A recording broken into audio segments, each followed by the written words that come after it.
Bu videoda sizler için DNT'ye ait mesele həlləri zamanı lazım olacaq bir-iki məqama toxunacaq. Bəzi testlər sizdən DNT molekulunda maksimum və minimum rabitə əmələ gətirən nukleotit sayını soruşur. Nukleotit dediği zaman nukleotidi tam olaraq ələ almalıyıq. Yəni, hər bir nukleotit azot əsası, karbohidrat, bir də ortofosfat turşu qalığından ibarətdir. Və hər bir nukleotit qarşı zəncirdə olan azot əsası ilə hidrogen rabitəsi ilə birləşir. Bir də zəncirdə özündən əvvəl və özündən sonra gələn nukleotidlə birləşmə əmələ gətirir. Və bu hallar nəzərə alındığı zaman adenin və timin nukleotidi zənciri başladı və sonlandırdığı halda molekulda minimum 3 rabitənin əmələ gəlməsində iştirak edəcək. Ortada gələrsə 4 rabitənin əmələ gəlməsində iştirak edəcək.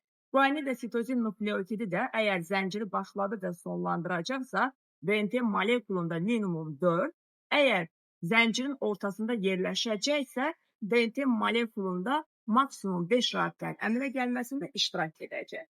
Amma nəyə diqqət edəcəksiniz? Bəzən testlərdə sizdən nukleotit deyil, DNT molekulunda minimum və maksimum rabitə əmələ gətirən azot əsasları soruşulur. Baxın, azot əsası dediyiniz zaman tamamən nukleotidi ələ almırsınız.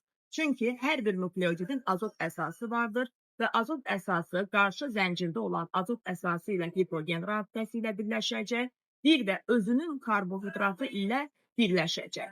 O halda adenin və timin nukleotidi DNT molekulunda istər harda gəlirsə gəlsin, 3 rabitənin əmələ gəlməsində iştirak edəcək. Qarşı zəncirdə 2 hidrogen rabitəsi, bir də özünün karbohidratı ilə.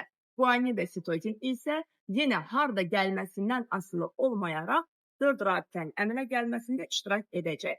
Qarşı zəncirdə olan azot əsası ilə 3 hidrogen rabitəsi, bir də özünün karbohidratı ilə yaratmış olduğu rabitə.